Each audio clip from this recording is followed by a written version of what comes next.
Second semifinal here, Austin Collins. At 15 years of age, his second invitational top 8 in as many invitationals. Very impressive stuff. A powerful wizard. Zach Elsik, a Grand Prix champion in his own right. First invitational top 8. We'll start with Austin. Land Ornithopter Mox Opal, watch out.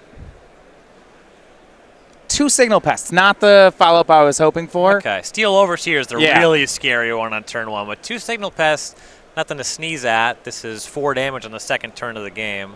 And there's still the possibility that a cranial plating shows up, gets hooked up, and comes in for even more. Right, Zach, however, turn 1, a engineered explosives on 1. And these was I was talking about on the way up, how the Ironworks combo deck can get some tempo in. This is the type of play I was talking about. Ancient Stirrings from Austin Collins. Ravager would be a nice answer to this explosives. We'll see if he can produce something like that. Yeah. Steel Overseer getting a bit worse. Cranial plating also. And because the Stirrings was the start to this turn, you won't see platings plus equip. So the explosives will do some damage, but Collins finds a Ravager, and that's about what you want here. Right. See if he can cast it. Does he have one more land? That would be the test. He does, and that's a big save for Austin. At least Zach will still likely crack the engineer explosives, but Austin will get some value off the vault, the signal passes before they leave. Yep. Zach to 16. You may be curious about this Ancient Stirrings in Affinity. Austin playing 3 Ancient Stirrings, 2 Galvanic Blasts, no Thought Casts as his spell slots. No Master of Ethereums either, as they've made way for Karn. My understanding is that these are Ben Reagan innovations. Okay. The 2 have worked together on this, and Affinity Master on the tour as well as Reagan. Yeah, and Zach, under a lot of pressure being on the draw and with such a fast start from Austin, he's just leaving up that turn 2 explosives. And the second land was also a Darksteel Citadel, which plays really well with this Arcbond Ravager. Sure. Before combat, Zach will sacrifice the engineered explosives. Both the signal pests go onto the Ravager, but it still attacks in for 3. And now we see another Arcbound Ravager from Austin Collins. This is a minor thing. It's not super likely that Ornithopter has much impact on the game going forward. You might have sacrificed it? Yeah, there's an argument for sacrificing that, getting another point of damage in here. Though it's still very likely that Austin has lethal over the course of 2 turns.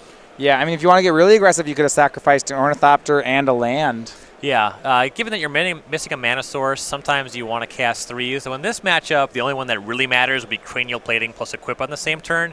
Your Etched Champions don't really play here. Yeah, there is an argument for sacrificing a mana source, though.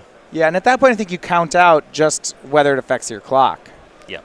Zach with Ancient Stirrings, because he had to go turn 1 explosives, turn 2 sacrifice it, he has not accelerated his mana, and he also hasn't placed any artifacts on the board. No Darksteel Citadel, no stars, spheres, Terrarians. His speed's not up to snuff here. Yeah. A bit of a way from setting up a combo from here. Fortunately, Collins has not produced an Ink Moth Nexus. If one of those showed up this turn, it would just be lethal on the following turn. All right. Yeah, there's already 4 Ravager counters plus a modular counter. Yeah. Pyrite Spellbomb is in Zach's hand. Sometimes good in the matchup. I don't think it's going to play here because of those Ravagers. Yeah. Does not line up well with that one. It can tag an Overseer if you get it on time, but doesn't do much here. Third land from Zach is Aether Hub, and he'll just use it to cast Ichor Wellspring. But still no artifacts. All 3 lands, no citadels. And pass, no zeros. Austin, mentioned here, Affinity great at racing. Looks like this is the 4th turn of the game. You can expect Affinity with no interaction to typically have a turn 4 kill. Yes. And with interaction, a turn 5. Looks like Austin has the turn 5. So on his 4th turn here, he'll make Etched Champion. Swing in for 4, and I'd be surprised, Ryan, if the count isn't such that he can win on the next turn.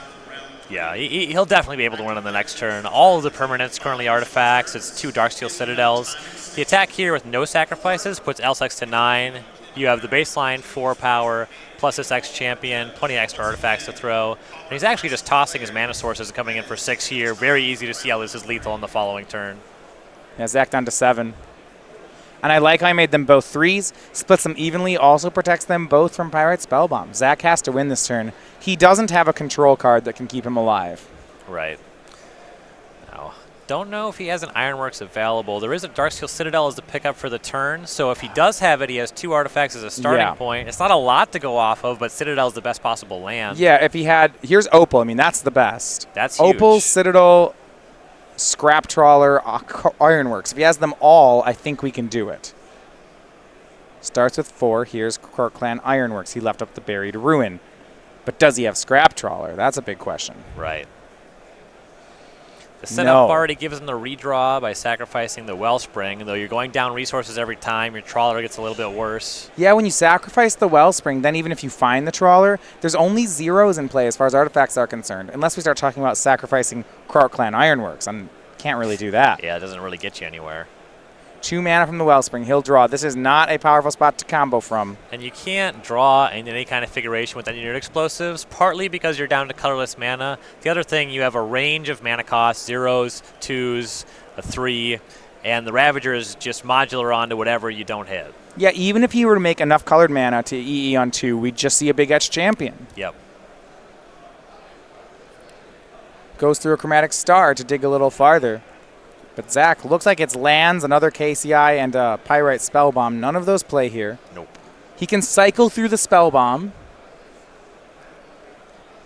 He'd have to hit some miracle draws to have that work.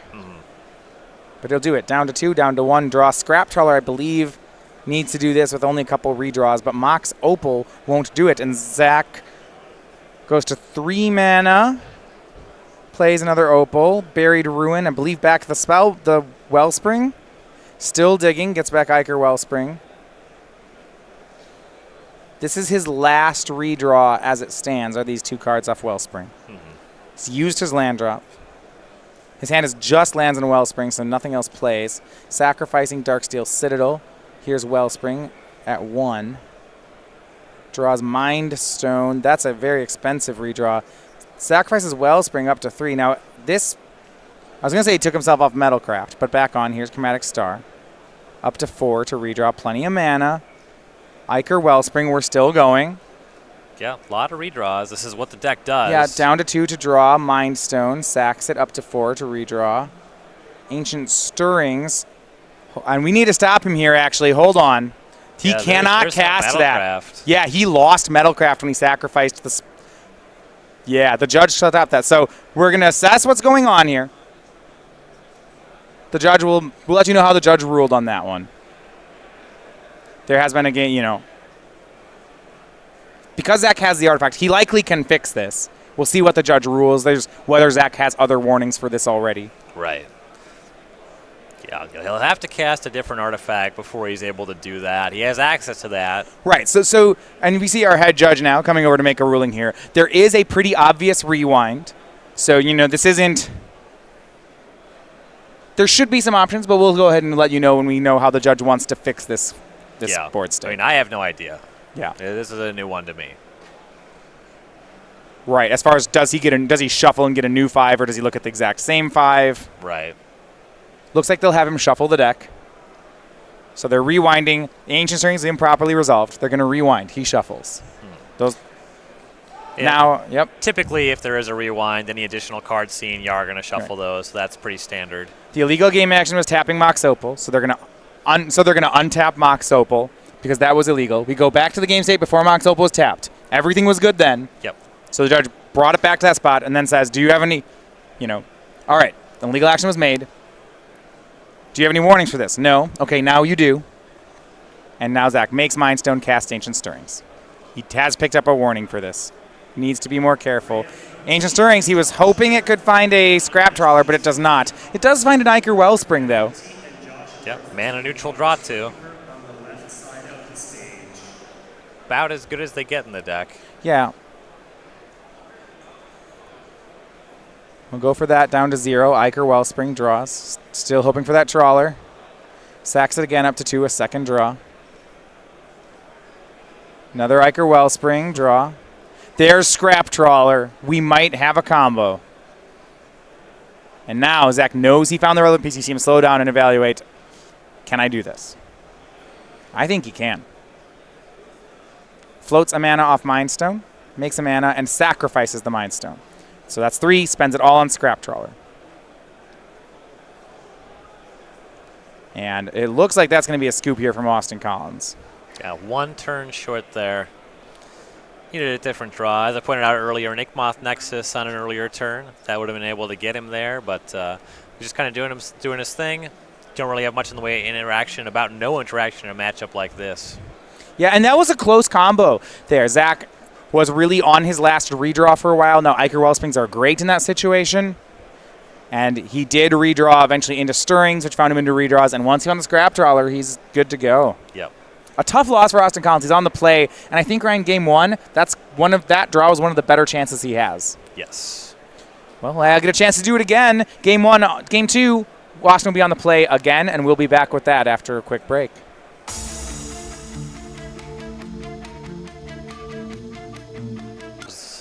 Going through what we saw there, thinking about the math with sacrificing the Ornithopter and potential additional sacrifices on Austin's last attack step, I believe he had access to 6 more points of damage, not 7.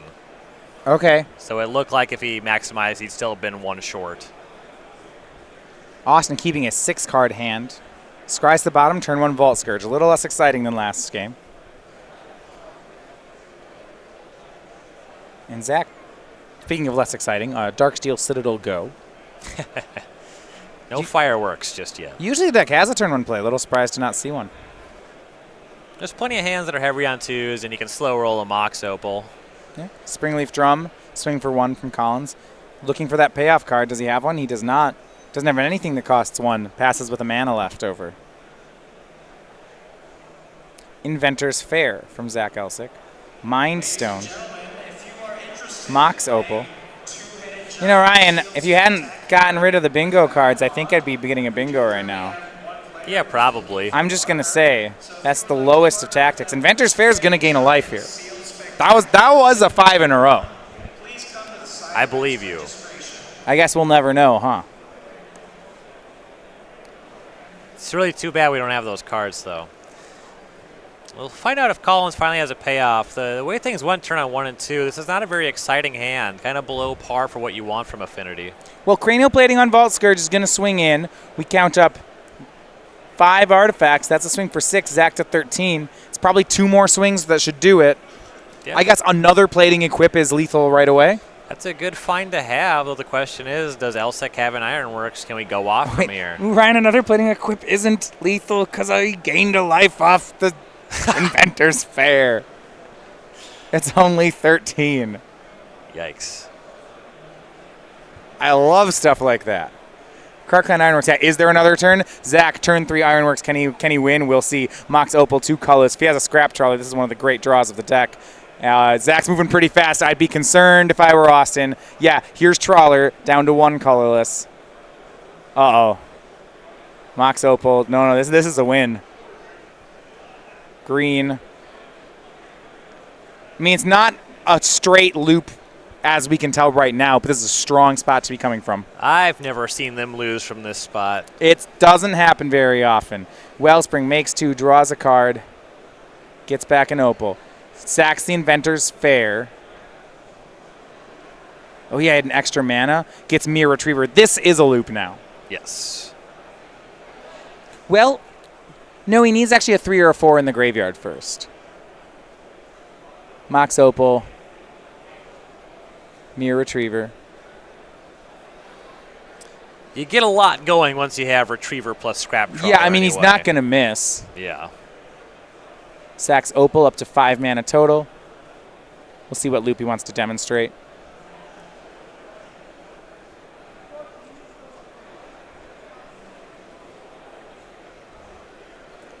Iker Wellspring draws him back another card. Buried Ruin, that doesn't do anything. Once he gets a card that he can sacrifice that Scrap Trolls into Mirror Retriever, he will have a loop.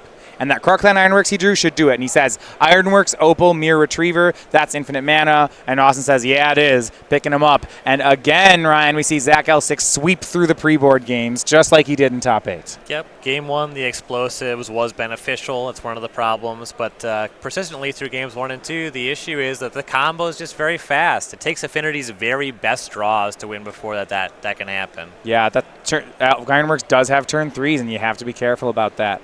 So With that said, Austin Collins in a 0-2 hole will go over to his sideboard. He's got to find ways to be quicker or to interact. Let's look at the options. Yeah, so for Collins, we have 2 Damping Spheres, 2 Rest in Peace, 2 Dispatch, 2 Thoughtseize, 2 Gear per Ether Grid, an Ancient Grudge, a Wear Tear, a Spell Pierce, a Galvanic Blast, and an Etched Champion. There's actually quite a few things to like here. You don't really mind a Rest in Peace. No, that's great. Turns off your Ravagers, but that's really inconsequential as compared to what it does to Elsik's deck, which largely plays out of the graveyard. Spell Pierce, I think, is a fair amount better than Thoughtseize in this matchup, just because Elsik's deck, you have so many redraws, 2 Ironworks kind of makes the Thoughtseize not matter, whereas on these combo turns, if Austin just has Spell Pierce up, you Spell Pierce the Ironworks, you usually have lethal on the following turn. Right, it can buy you a turn. Of course, once Elsik's comboing out, the Spell Pierce does nothing, but that's bad enough if we've gotten there anyway. Right, yeah, that's not really how the game progresses. Yeah, you Spell Pierce on the Ironworks or you don't. I'd even be okay with Galvanic Blast coming in. So we have cards like Karn, Sign of Urza, which, looking at those 2 games, I don't even think they're lasting until turn 4. Yeah, not a huge fan of Karn. Don't really mind things like Wear Tear, especially because you know Elsik is on the Ether Grid plan in his post-sideboard configuration, so I expect that one will be coming in. Yeah, what I'm interested in is on the Zach side, he has a bunch of different ways he can approach this matchup. He's a combo deck, and those first games, they were pretty fast combos, and I like him mostly sticking to the main deck. So he could choose to go with it that way. But there's another plan available here, Ryan. Let's assume he's going to board in these 2 Gear per Aether Grids. Of course he's going to do that. Do you want 2 Aether Grids, nothing else, or do you want to turn into combo control where you're boarding in 2 Aether Grids, 4 Claims, 3 Galvanic Blasts, and killing everything on sight? Definitely the 4 Claims. I'm colder on the Galvanic Blasts, but they play pretty well. They line up against most of what Collins is up to, so usually you'll be able to convert them. I'm not sure Ironwork can board. When you board in 9 cards in this deck, I don't know if you can actually do that, if the deck functions anymore. Yeah, and Nature's Claim is definitely better in the matchup than Blast is, so I'd reach for those first, and you're right, there's a very high threshold. And I like the grids, though. I don't think this is a Wormcoil Engine matchup, as we saw him previously board in. Well, once again, it's just how many, this is an engine combo, and an engine combo deck's what? The max you can board in a matchup, unless you have a transformative sideboard. It's like 5, maybe 6. He might not even bring in all 4 Claims, to be completely honest. Yeah. And when it comes to Affinity, lots of decks are trying to 1-for-1 you, and if they don't win the game, inevitably you'll get something that will just, win the game somehow, be it your lands plus cranial plating, Arcbound Ravager, any kind of payoffs, or just a massive signal pest that got left behind because you're only 1-for-1 and you can't actually kill everything. And the Ironworks combo definitely needs to maintain its ability to win with the combo. Otherwise, you don't buy enough time with just 1-for-1s. Okay. I do like the Aether Grids. Of course, Great Infinity's X1s. They also allow him to win without answering Rest in Peace. Which says, I'll Aether Grid you instead. Yeah. Yeah, the Nature Claims fight that Rest in Peace fight too, which is something to definitely like about them. Austin, for the 3rd game here, will be on the play. The first 2 games, he had to straight race the Ironworks deck. He has more options now post-board where he could have a disruptive hand, but he's going to go to 6. Doesn't look like he had either. Affinity is a deck that mulligans pretty frequently, though it feels really horrible when you have to mulligan in your bad matchups. We did look, however, though, at Austin's draw last game. He, with a cranial plating off the top, still had a turn 4 kill on the play, even on a mulligan. Yep. Problem is Zach turn 3'd him. Couple small things could have made him win the turn before Elsik comboed in game 1 as well. He had a couple Ravagers, some cheaper artifacts instead of the Etched Champion to get more damage on the previous turn, carrying into the final turn would have made that lethal. Game 1, Austin had a turn 4 win, which was pushed back to turn 5 from Elsik. So he had presented a turn 5 win, but Zach Elsik countered with a turn 4. Engineered Explosives doing some help there. That kind of way of looking at it, like the Goldfish turn in this matchup, is really going to be important. Yes. Turn 1 Signal Pest from Austin Collins.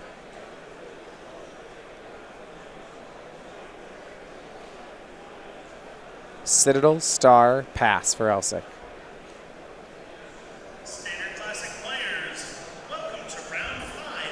Let's see.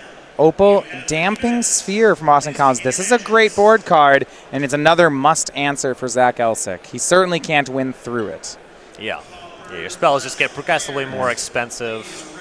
I guess he can Aether Grid through it. So, Mind Stone. Next spell costs 1 more this turn. So he passes. He only has 1 mana.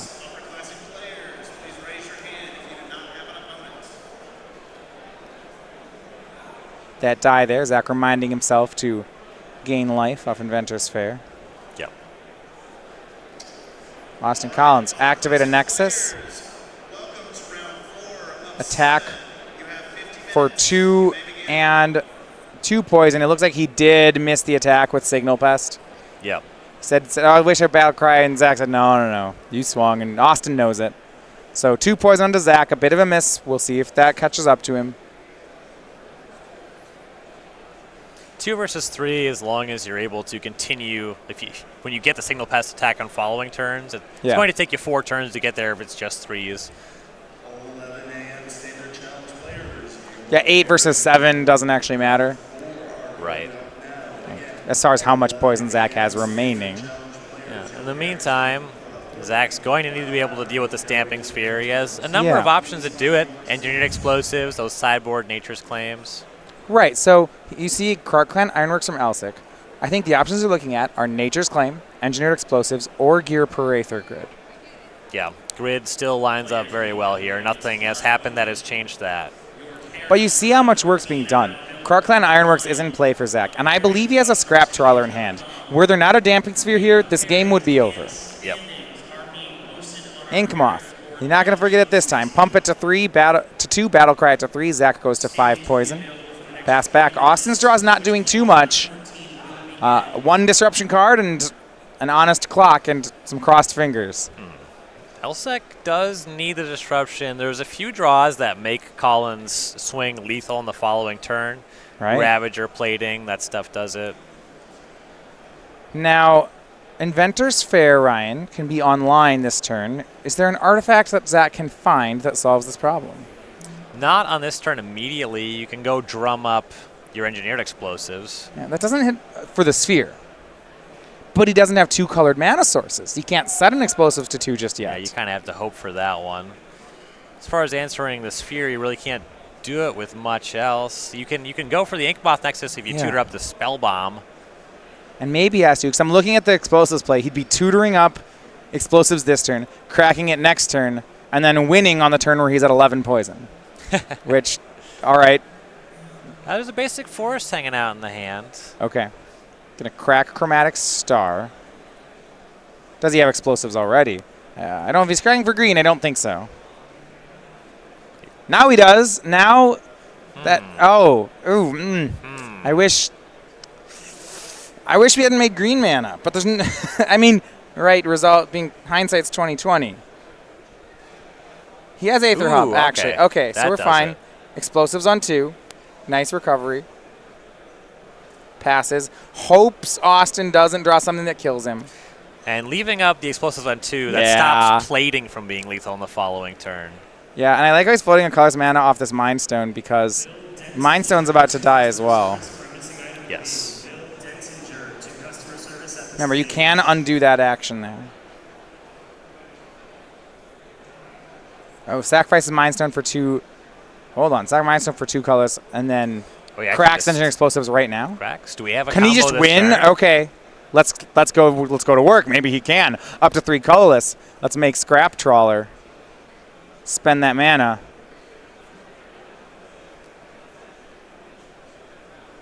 Fair enough. Not too much material to work with, does Zach have? He does have Ichor Wellspring hanging out in the hand. And so a big decision here. He'll have to tap that Inventor's Fair, and I just think he's not willing to do it, so he's actually going to sacrifice the Scrap Trawler for 2 colors, getting back Mind Stone. He has another Trawler in hand if you want to see the explanation of this line. Mind Stone down to 0. Attention Magic players, in 5 minutes at 2 o'clock, we will have another panel beginning. Taps to make a mana.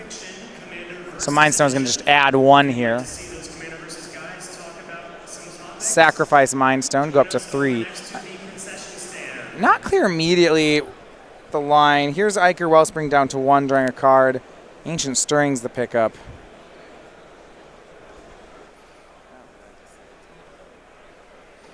now he does make Scrap Trawler. No mana floating, but he did have to tap Inventor's Fair. That's a resource expended. But he'll sacrifice the Wellspring. 2 colors mana, getting back Star, drawing a card. The loops. The engine's going. He doesn't have a loop just yet. Draws a Engineer Explosives. That's just some colorless mana. Star down to 1. And here is Galvanic Blast from Austin Collins on the Scrap Trawler. It's a pretty big play. We'll see if Elsik sacrifices in response. And he does. 2 colorless mana, gets back Iker Wellspring. Now the Star's in play. We keep going. Austin tapped out, hoping that he gets to survive to the untap. And losing that Trawler, that cuts off a lot of Elsik's redraws here. He needs to get a Trawler back online. Interesting to see if he's going to try to combo, or because he has that Buried Ruin and the Inventor's Fair, he might just lay up for next turn. Iker Wellspring down to 1 colorless. Chromatic Star. See if he makes green with it or 2 colorless. He has that Stirrings. I think this is kind of the decision of, are you laying up or are you trying to win? And I think this is, to me, I read this as laying up. Saying, all right, you got me. You held me off the combo this turn, but I'm going to get you next turn. 2 colors extra from the Wellspring. We'll see. Draws into another Stirrings. And now the only artifact available is the Ironworks with 3 mana floating. Yeah, well, he can Stirrings for a new one. Yeah, and he does have the Explosives, so it is 2 more mana if he wants it that way. Okay, Explosives on 1 and crack it. This is what Zach decides to do with the mana, so passes back. Not too much material on the board, but neither does Austin have. 2 poison and 2 cards in hand is all he has going on. If Zach bought himself 3 turns there with that play, then that's great. Yes. That Opal in play for Austin, no longer functioning. Right, yeah. Abundance of creature lands, so if he wants that mana and can use the creature lands on top of it, will be functional. I believe the draw was Signal Pest, which does not really add anything meaningful here. Well, hold on, actually, Ryan. Signal Pest isn't too bad. So this attack could be for 2 poison, and with the Pest, next turn's attack could be for 3. It is still an extra turn on the clock. Right. There's a number of interchangeable cards, some of which much better that do the same thing. Yeah, this isn't good. It's something. Yeah. But that's about the best you can say.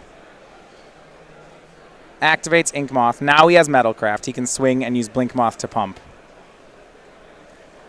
2 poisons, Zach to 7. Austin is presenting lethal on the following turn. Does he get one? Elsik draws another Ancient Stirrings. No green mana in sight. Yeah, that hub has already used its energy. Where's check that. 1 green mana, Ancient Stirrings cast. Iker Wellspring among the findings. He'll take Chromatic Star.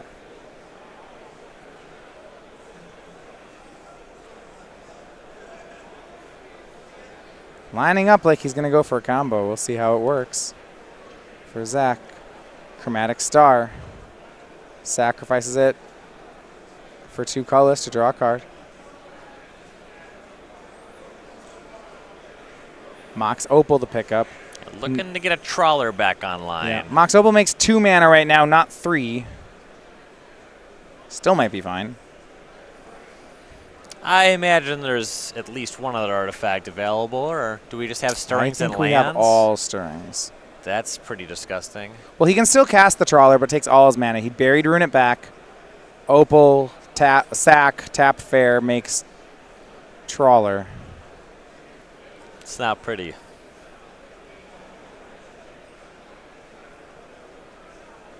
Here's Opal. It's offline. I think the line we're going to see is going to happen. Want to mention there, he can make a Trawler. Man, I would hope he can combo. If I lost a game like this with my combo deck, I would hang it up. I'm worried here, Ryan, that last turn Zach was too aggressive with sacking all his things. I would have, when he decided to Ancient Stirrings to make that green mana, and I said he's either going to go for it or lay it up, and he made a green mana. I said he's going to lay it up here. At that point, I don't want to sack the Wellspring anymore. I want to find Ancient Stirrings, find my combo for next turn, and say, cool, go, don't kill me, but I got you next time. The fact that we went through 2 Scrap Trawlers and sacked them both, like, when you play your combo deck, with Storm, a lot of times one of the skills in Storm is you try to remember what is the last possible turn I can safely win on. It felt like Zach pushed a little hard when in all honesty, he had an extra turn to go for. Sure. Now, may not matter here. Let's take a look. I think he may have found something anyway. Yeah, picked up Mirror Retriever off that Stearns. Yeah, so not too critical yet. He's got some chances. Here's 2. Mana off the Mox Opal. Can he find a way? It's been an awkward game. Awkward combo turn, to say the least. Doesn't have a trawler yet. Mirror Retriever can go down to no more mana left. This is a last call for Ian Herb. Ian Herb for your booster draft round. Last call for Ian Herb. Star can make 2 colorless. He'll draw. No way to filter it into colored mana yet. Yeah, producing something like an Explosives or a Mox Opal would be huge. Retriever, 4 colorless. Gets back Trawler.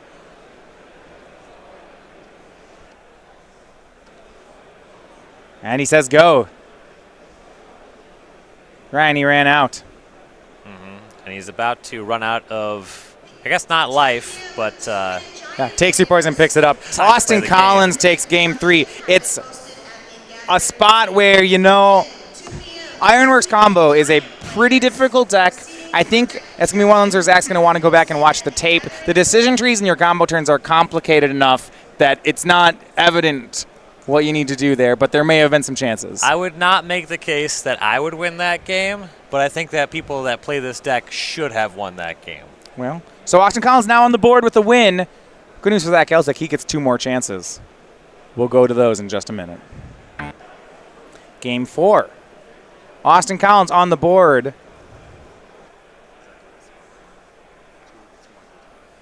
Taking the first sideboard game. It's the first time we've seen anyone take a game off Zach Elsik in this top 8. Austin again on 6 cards, scries to the bottom. This time he's on the draw. And we'll see if he gets to play. Zach Elsik's turn 1, forced into Chromatic Star.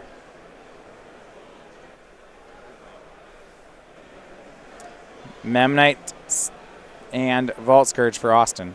Off of a Blink Moth Nexus. It's been tough for Austin to get these ones on the play. On the draw, he's really got to have some disruption. The idea that he'll race it is not likely. Zach runs through a Star, and now we see gear per Aether Grid for Zach. With that in play, Ryan, that's just like a 1-card combo in itself. Yeah, that is the best card in the Affinity Mirror. Yeah, and look at the board Austin just made. Right, just 2 1/1 creatures. Pretty easy to pick apart with the grid. Oh, a land that's an artifact. That seems great with his Aether Grid. It's a combination. He'll go ahead and take that. That's good deck building. Make some more baubles. So you have a Spell Bomb, a Star. You need a lot of stuff in play. Here's a Sphere. So when we make this Aether Grid, it's real good. My favorite thing about the Aether Grid is it means he might win without having to watch another combo turn. Oh, wow. You're just the worst. Swing for 3. Look at all these X1s getting in there. Zach's to 17. What could go wrong with such an army? This is a dicey start for Collins. He did mulligan to 6, but I would have liked to have seen a Damping Sphere. It's possible there's 3rd land Cranial Plating in hand, but he has not produced anything of consequence just yet. So Zach's 3rd land's his other basic forest. You could see a really dorky turn like cycle through Sphere, make a red Aether Grid go. And when I'm not sure that Austin beats it, to be totally honest. Zach also, however, has an Engineer Explosives. Not bad. Yeah, makes red mana. Finds Buried Ruin. Setting Explosive to 0 here is just fine. Land. Is it the Aether Grid? Oh, yeah. Here we go. Austin, I hope you draw a Ravager right now. Yeah, Ravager would be good. Boom! Boom! He's still in it. He needed that. That is huge. 3 more, Zach's at 14. I don't know if there's another card that saves him there other than Arcbound Ravager. No. He has, I think, some enchantment rule. He has a Wear Terror in his sideboard, but that's it. Yeah. This means the Aether Grid is largely ineffective. Zach has to turn around and try to combo him. Yep, especially with Zach untapping with half an activation. Right. The bad news is this opens this up to potentially watching one more combo turn. Well, is it possible, Ryan? Can Zach overpower this? What if this turn, instead of shooting anything, he just makes lots of artifacts and then kind of hangs out and tries to get a bunch of activations in one turn? You can't get enough on this turn, and going forward, Collins has access to those Blink Moth Nexus that can just tap and make the Ravager an even bigger problem. It's just unlikely you can ever gun down this board. Right. So this is an interesting one. Zach will cast Engineered Explosives for 2 then. Yeah, taking care of the Ravager, force that into something else. Once you have an activation up so you can hit the creature the Ravager modulars onto, this is actually an effective plan. Elsik will need to get another artifact on the battlefield before he can effectively sacrifice the explosives, though. Now this is neat. In response to the Engineered Explosives, while there's only one artifact on the table, Austin is already going to put some stuff onto the Ravager and put it all onto the Mem Knight. Yeah, that makes it so the grid's not going to take down that 4/4. Yeah, neither's the explosives. Yep.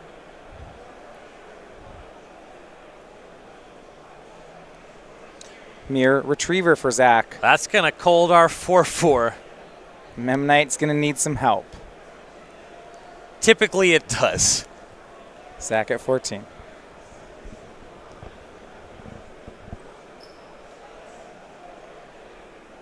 Swings in with the Mem Knight. Zach will block. He'll get back he'll block and shoot. Nice. Don't want to miss that. Mirror Retriever gets back Chromatic Star. I'd be surprised if you ever don't block with Mirror Retriever. Yeah, why would you not block with it? Back over to Zach's side. Austin had no follow-up. And it might be because none of his land, he has no colored mana sources. There's also the potential, a lot of his follow-up is very bad against Aether Grid. Another Darksteel Citadel for Zach. Aether Grid's still online. He's got Scrap Trawler. He's got a pretty useless Engineered Explosives, but doesn't matter. Here's Scrap Trawler, 3 artifacts in play. Make that 4. He has 2 shoots here. And still with 2 stars. He's at 6 artifacts now, Ryan. He's almost ready to gun down Mem Knight. Or just gun down Austin. You can throw Trawler in front of the Mem Knight if it attacks. Sure, get back Mirror Retriever. I'm pretty in. Yeah. Austin says go and takes 2. And for that reason, you don't make that attack. It's not a good attack. And the grid is going to slowly squeeze a victory out here. Not even that slowly, but you're absolutely right. It's Austin with Retriever. Scrap Trawler has enough chump block. Zach's enough chump blockers to keep Austin at bay. Chromatic Stars looks like into a Nature's Claim. He's slowing down his clock. Yeah, here's Mind Stone. Turn that Trawler sideways. Let's see some beatdowns.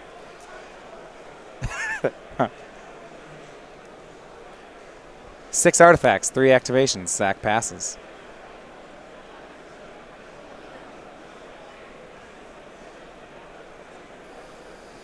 Collins, it's hard to imagine him winning without a combination of colored mana source wear tear.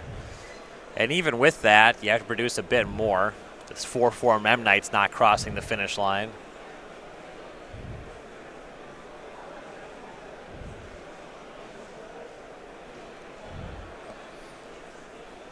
It's the sorriest looking Mirror Enforcer I've ever seen.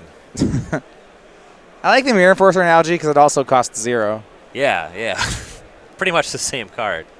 You can't EE to Engineer Explosives down a Mirror Enforcer, though. No. Austin, kind of a shrug. Yeah, I guess I'll attack. Now you'll lose your Mem Knight if you attack. I like Elsik pushing the Trawler forward. He's ready to block. Here's Cranial Plating. It's still going to block. Says go. 3 shoots on the end step. 3 pings. Or cracking Mind Stone, getting back Chromatic Star, drawing a card. Sure. I don't like the way he's trying to combo. Yeah. I mean, it might be correct, but I don't like it. You should just play value Magic. Yeah. 2 more damage. Austin to 16. Let's play a wholesome, interactive, grindy game. This is not... I always like that. I like when my combo decks are just really derping.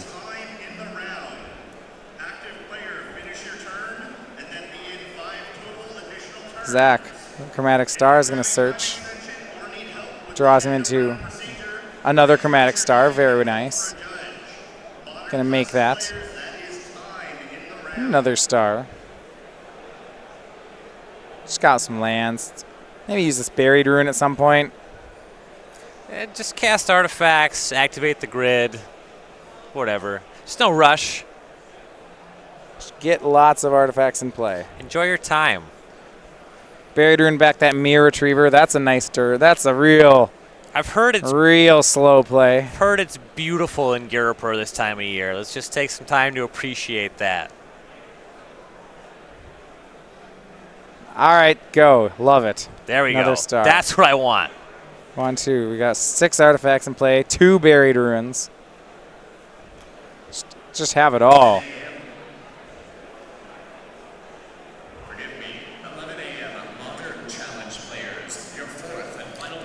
I want to say I caught a Ravager hanging out in Colin's hand. Yeah, and there's not... He'll cast it. But with so many Aether Grid triggers available to Zach, it's just going to be hard for Austin to use that effectively. Yes. Really, it feels like his best play is to just put more counters on a Mem Knight. But because Zach can loop Scrap Trawler and Mirror Retriever to always have a blocker, I don't see that doing anything. Right. The goal is inevitably to find a window where you can get additional power, and you're going to need additional toughness or a way to break through the Aether Grid. That'd be Wear Tear on a flying creature. Right, because Edge Champion doesn't work here, because both Trawler and Mirror Retriever are colorless. Presumably that's in the sideboard right now. I would hope. Yeah. Mem Knight swings. A chump block from Zach. It's not really a chump block. Mirror Retriever's in the graveyard. 4 damage, he'll shoot the Mem Knight for that left 4th point. There's just not much Austin can do here. He does have a Wear Tear. No colored mana, though. He'll attempt to put a 1/1 counter on his Ravager. Sacrifices the Plating. Well, Plating's not doing anything here. I don't hate it. It's also the Plating Ravager math thing where they don't generate any additional anything. Sacrifice a Darksteel Citadel to the Ravager. He's going to make the Mem Knight very big, but I just don't know if any of this matters. Yeah, 3 more counters onto Mem Knight. It'll survive, but it's still getting chump blocked. And now it's getting Nature's Claimed. Austin, yeah, flicks the die off. It wasn't a great line to begin with, and now it's just not doing anything. Yeah, I believe that the motivation was Collins wanted Elsik to make a mistake. Maybe do something like activate the grid too many times, find a window where you can put counters on a Blink Moth Nexus and actually make meaningful attacks. Elsik didn't take the bait, and you know, you could say Collins got punished for being aggressive, but he's just not winning this game. I like the line, it just almost never works out, and it didn't work out. Because he's in a game that's under 5%, the lines he's taking to try to win are ones that involve big mistakes. So he's fishing for a mistake, but Zach's not giving him any help. Yeah, I have won non-zero games where my opponent had to make on-board mistakes with Aether Grid, but it's a huge ask. I didn't think you were going to say with Aether Grid. No, it has happened. It has. It doesn't happen often. I had to work for it. Sometimes you just got to cast a Spell Pierce. It was a real Spell Pierce's negate situation. And now Zach's going to walk it in. Scrap Trawler for 3, stack of artifacts for whatever.